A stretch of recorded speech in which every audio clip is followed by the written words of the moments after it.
यह है इस छठवीं गॉस के अनुप्रयोग में छठवां अनुप्रयोग है। देखो छठवां अनुप्रयोग में क्या है, एक समान आवेशित एक समान अचालक गोले के कारण वैद्युत क्षेत्र की तीव्रता, एक समान आवेशित अचालक, एक समान, यहाँ पे आवेशित वर्ड ऐड कर देंगे, आवेशित अचालक गोले के कारण वैद्युत क्षेत्र की तीव्रता। ये तो पहले वाला था, ये पहले वाला है ना, इसको मिटा देते हैं, ये पहले वाला है। तो ये वैद्युत क्षेत्र की तीव्रता हम सबसे पहले बाह्य बिंदु पर निकालेंगे। अब देखो इसमें क्या क्या, हमने एक अचालक गोला है, समझ गए, इस पर प्लस क्यू आवेश दिया है, तो इसके आंतरिक पृष्ठ पर प्लस क्यू आवेश वितरित हो जाता है। अब अचालक गोले के कारण इससे आर दूरी पर बिंदु P है, जहाँ पे हमें वैद्युत क्षेत्र की तीव्रता बतानी है, यहाँ पे हमें वैद्युत क्षेत्र की तीव्रता निकालनी है। यहाँ पे वेक्टर E और dA की दिशा समान है, यानी कि इनके बीच एंगल जो बनेगा 0 अंश का बनेगा। ये तो हमारा गोला है और हमने ये एक गॉसियन पृष्ठ की कल्पना किया है, समझिए। और इस गॉसियन पृष्ठ की त्रिज्या अगर हम देखें तो कैपिटल स्मॉल r हो जाएगी, और अंदर वाले की त्रिज्या क्या, कैपिटल R है।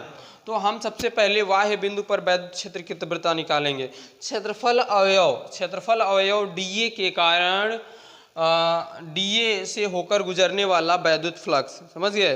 क्षेत्रफल अवयव, यहाँ पे क्या लिखेंगे, क्षेत्रफल अवयव dA से होकर गुजरने वाला वैद्युत फ्लक्स, हो गया वैद्युत फ्लक्स। तो अब क्षेत्रफल अवयव ये dA तुम्हारा एक छोटा पृष्ठ है, तो इसके कारण हम अगर तो d फाई E लगाएंगे, क्योंकि एक छोटे से पृष्ठ के कारण लगा रहे हैं हम, तो d फाई E बराबर हो जाता है E डॉट dA। अब तुम जानते हो कि E डॉट dA बराबर होता है E dA कास थीटा, तो कास 0 लगाएंगे क्योंकि ये दोनों एक ही दिशा में हैं और समांतर है, तो एंगल 0 बनेगा। डी फाई ई बराबर हो जाएगा ई डी ए। यहाँ पे लिखेंगे दोनों पक्षों का समाकलन करने पर, तो समाकलन कर दो, समाकलन कर देंगे तो पूरे पृष्ठ के कारण आ जाएगा। इंटीग्रल डी फाई ई बराबर इंटीग्रल ई डी ए, तो इसमें डी फाई ई का फाई ई हो जाएगा, ई बाहर हो जाएगा और ये हो जाएगा डी ए। फाई ई बराबर हो जाएगा ई और डी ए का ए हो जाएगा। फाई ई बराबर ई और ए, गोला का पृष्ठीय क्षेत्रफल क्या होता है, गोला का पृष्ठीय क्षेत्रफल होता है 4 पाई आर स्क्वायर। गोले का पृष्ठीय क्षेत्रफल क्या होता है, 4 पाई आर स्क्वायर, समझ गए। यहाँ से इसको हम समीकरण 1 कर लेंगे, समझ गए। अब यहाँ पे लिखेंगे गॉस की प्रमेय से, गॉस की प्रमेय। अब गॉस की प्रमेय क्या है, तो गॉस की प्रमेय है फाई ई बराबर क्यू बटा एप्सिलॉन 0, यही ना। ये समीकरण 2 कर लो। अब यहाँ पे लिख देंगे समीकरण 1 व समीकरण 2 से, समीकरण 1 व 2 से क्या हो जाएगा, तो ई गुणे 4 पाई आर स्क्वायर बराबर क्यू बटा एप्सिलॉन 0। हमें ई का मान चाहिए, तो ई बराबर हो जाएगा 1/4 पाई एप्सिलॉन 0 क्यू बटा आर स्क्वायर, क्यू बटा आर स्क्वायर। ये हमारा फार्मूला मिल जाएगा, ई बराबर 1/4 पाई एप्सिलॉन 0 क्यू बटा आर स्क्वायर, जहाँ स्मॉल आर क्या है, इज ग्रेटर देन है, कैपिटल आर से स्मॉल आर क्या है, बड़ा है। अब देखो इसमें एक पॉइंट तुम्हें नोट करना है कि जो है एक समान आवेशित गोले के कारण किसी बाह्य बिंदु पर वैद्युत क्षेत्र की तीव्रता वही होती है जो कि संपूर्ण आवेश गोले के केंद्र पर संकेंद्रित होने पर होती है।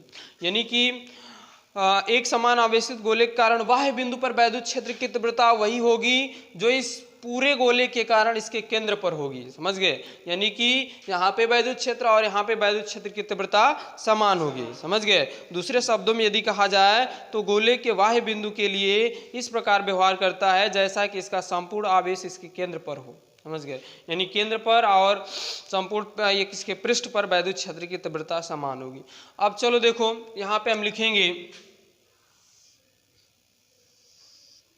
अब देखो जो हमने Q दिया है ना, ये चूंकि अचालक गोला है, जब इसके पृष्ठ पर प्लस Q आवेश दिया जाता है तो इसके पूरे आयतन पर ये आवेश वितरित हो जाता है। समझ गए? यहाँ पे लिखेंगे चूंकि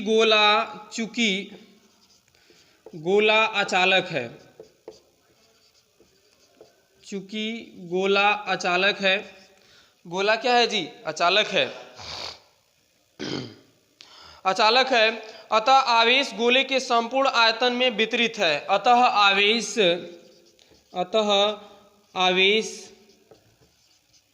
गोले के संपूर्ण आयतन में वितरित है।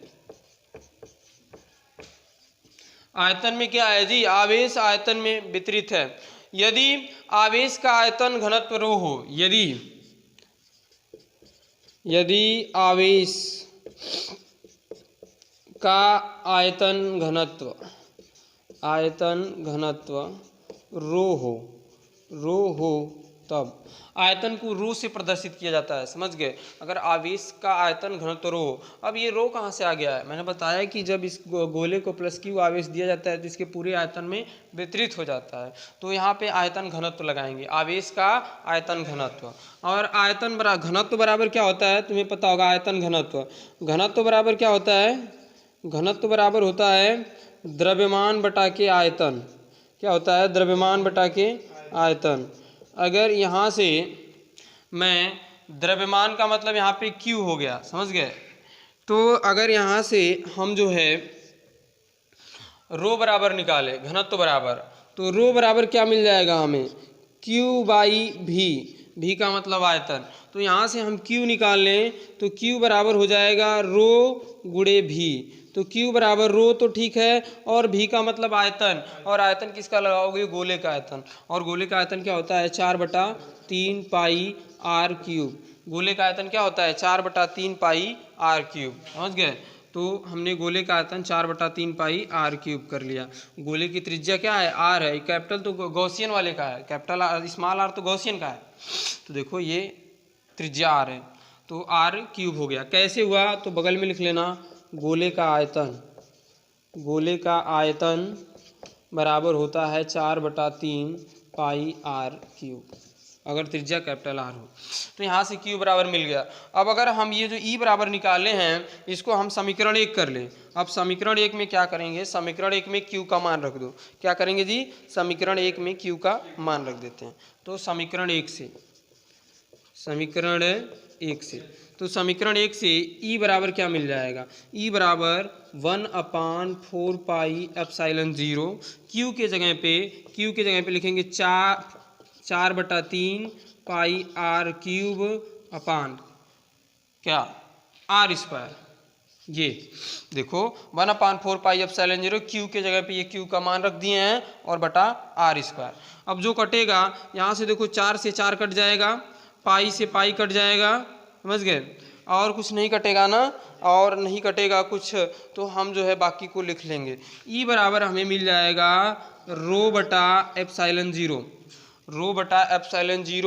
r क्यूब बटा 3r square. r cube high 3 कहाँ चलाएगा? नीचे, तो 3r स्क्वायर। ये हमारा जो है हो जाएगा वैद्युत क्षेत्र की तीव्रता का फार्मूला। समझ गए?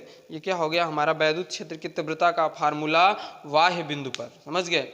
अब ये बाह्य बिंदु पर वैद्युत क्षेत्र की तीव्रता का फार्मूला है। समझ गए? हाँ, गोले का आयतन आ बना के सुनना किए हैं, बराबर 4/3 पाई r क्यूब। गोले का आयतन क्या होता है? 4/3 पाई r क्यूब। अब गोले के पृष्ठ पर अगर निकालना होगा तुम्हें, गोले के पृष्ठ पर देखो कैसे निकालेंगे। तो गोले के पृष्ठ का मतलब होता है, गोले के पृष्ठ का मतलब ये जो कैपिटल R स्मॉल r दोनों बराबर हो जाएंगे, तभी तो गोले के पृष्ठ पे निकाला जाएगा। यानी कि गोले के पृष्ठ पर निकालना होगा तो तुम्हें कैपिटल, यदि बिंदु P गोले के ठीक पृष्ठ पर है, यहाँ पे लिखेंगे गोले के पृष्ठ पर, यदि बिंदु P ठीक गोले के पृष्ठ पर है, अर्थात कैपिटल आर बराबर स्मॉल आर, अर्थात क्या, कैपिटल आर बराबर स्मॉल आर, समझ गए। तो क्या मिल जाएगा हमें गोले के पृष्ठ पर, यदि बिंदु P ठीक गोले के पृष्ठ पर है अर्थात कैपिटल आर बराबर स्मॉल आर, तो हमें इस फार्मूले से E बराबर रो बटा एप्सिलॉन जीरो, रो बटा एप्सिलॉन जीरो। अब R इस R के बराबर है, दोनों सेम है, तो यहाँ पे लिखेंगे यानी कि R क्यूब बटा के स्मॉल r को भी आर स्क्वायर, मतलब R लिख लेंगे, दोनों को R लिख लेंगे क्योंकि R क्या है, स्मॉल r के बराबर है, दो ठो कट जाएगा, तो E बराबर मिल जाएगा रो बटा एप्सिलॉन जीरो R बटा के 3।